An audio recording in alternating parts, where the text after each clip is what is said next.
साहब नूं रिहा करो। भगवंत मान मुर्दाबाद, भगवंत मान मुर्दाबाद, आम आदमी पार्टी मुर्दाबाद, आम आदमी पार्टी मुर्दाबाद, केजरीवाल मुर्दाबाद, केजरीवाल मुर्दाबाद। पर तुसीं मुर्दाबाद मुर्दाबाद करदे अंदर वड़ोगे नहीं नहीं? मुर्दाबाद नहीं करेंगे, ਹੋਰਾਂ ਨਹੀਂ ਕਰਾਂਗੇ, नहीं जावांगे, गल करेंगे। ਕਰ ਲਿਆ ਮੁਰਦਾਬਾਦ ਤਾਂ ਅਸੀਂ।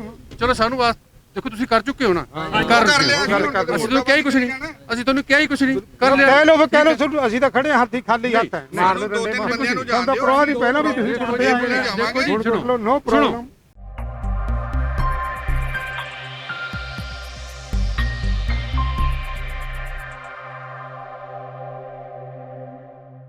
ਅਸੀਂ ਅੱਜ ਮੋਹਾਲੀ ਖੜੇ ਆ। ਮੋਹਾਲੀ ਦੇ ਵਿੱਚ ਭਗਵੰਤ ਮਾਨ ਨੂੰ ਆਮ ਆਦਮੀ ਪਾਰਟੀ ਦੇ ਸੀਐਮ ਚਿਹਰੇ ਵਜੋਂ ਐਲਾਨਿਆ ਗਿਆ ਆ ਤੇ ਮੇਰੇ ਨਾਲ ਨੇ ਜਸਵਿੰਦਰ ਸਿੰਘ ਰਾਜਪੁਰਾ, ਇਹ ਵੀ ਇੱਥੇ ਪਹੁੰਚੇ ਆ। ਜਿਹੜਾ ਬੰਦੀ ਸਿੰਘ ਰਿਹਾਈ ਮੋਰਚਾ ਆ, ਅਕਾਲ ਯੂਥ ਦੇ ਵੀ ਆਗੂ ਨੇ, ਜਿਹੜਾ ਬੰਦੀ ਸਿੰਘ ਰਿਹਾਈ ਮਾਰਚ ਪਿਛਲੇ ਦਿਨੀ ਮੋਹਾਲੀ 'ਚ ਕੱਢਿਆ ਸੀ, ਇਹ ਵੀ ਇੱਥੇ ਪਹੁੰਚੇ ਆ। ਕਿਸ ਗੱਲ ਲਈ ਪਹੁੰਚੇ ਇਹਨਾਂ ਤੋਂ ਪੁੱਛਦੇ ਆ। ਹਾਂਜੀ ਰਾਜਪੁਰਾ ਭਾਈ, ਤੁਸੀਂ ਇੱਥੇ ਆਏ ਹੋ ਅੱਜ ਮੋਹਾਲੀ, ਭਗਵੰਤ ਮਾਨ ਅੰਦਰ ਨੇ ਤੇ ਤੁਸੀਂ ਸਿੰਘ ਇੱਥੇ ਆਏ ਹੋ, ਕਿਸ ਗੱਲ ਲਈ ਆਏ ਹੋ?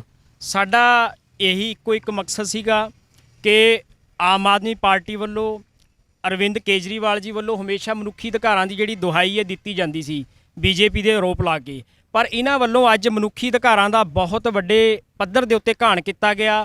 ਪ੍ਰੋਫੈਸਰ ਭੁੱਲਰ ਸਾਹਿਬ ਦੀ ਜਿਹੜੀ ਰਿਹਾਈ ਸੀਗੀ ਉਹਨੂੰ ਰੱਦ ਕਰਕੇ, ਦੂਜਾ ਜਥੇਦਾਰ ਸ਼੍ਰੀ ਅਕਾਲ ਤਖਤ ਸਾਹਿਬ ਜਗਤਾਰ ਸਿੰਘ ਹਵਾਰਾ ਸਾਹਿਬ ਦੇ ਬਾਬਤ ਇਹਨਾਂ ਨੂੰ ਅਸੀਂ ਕਈ ਵਾਰੀ ਮਿਲੇ ਆ ਕਿ ਉਹਨਾਂ ਦਾ ਜਦੋਂ ਦਿੱਲੀ 'ਚ ਕੋਈ ਕੇਸ ਹੀ ਨਹੀਂ, ਤੁਹਾਨੂੰ ਉੱਥੇ ਰੱਖਣ ਦਾ ਕੀ ਅਧਿਕਾਰ ਹੈ।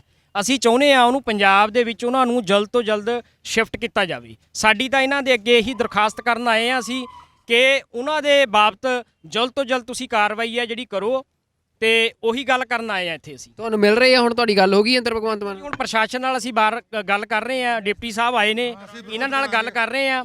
ਜੇ ਇਹ ਸਾਨੂੰ ਕੋਈ ਦਿੰਦੇ ਨੇ ਗੱਲਬਾਤ ਕਰਨ ਦਾ ਠੀਕ ਹੈ, ਤੇ ਨਹੀਂ ਤਾਂ ਵੱਡੀ ਗਿਣਤੀ 'ਚ ਇੱਥੇ ਸਿੱਖ ਸੰਗਤ ਪਹੁੰਚ ਰਹੀ ਹੈ, ਫਿਰ ਉਸ ਤਰੀਕੇ ਨਾਲ ਅਸੀਂ ਫੈਸਲਾ ਲਵਾਂਗੇ। ਬਿਲਕੁਲ ਜੀ, ਇਹ ਇੱਥੇ ਹੁਣ ਪ੍ਰਸ਼ਾਸਨ ਵੀ ਆ ਚੁੱਕਿਆ ਹੈ ਤੇ ਪ੍ਰਸ਼ਾਸਨ ਦੇ ਨਾਲ ਵੀ ਗੱਲਬਾਤ ਜਿਹੜੀ ਹੈ ਇਹ ਕਰਨਗੇ। ਇਹਨਾਂ ਦਾ ਇਹੀ ਹੈ ਕਿ ਭਗਵੰਤ ਮਾਨ ਨੂੰ ਇਹ ਸਵਾਲ ਕਰਨਾ ਚਾਹੁੰਦੇ ਆ।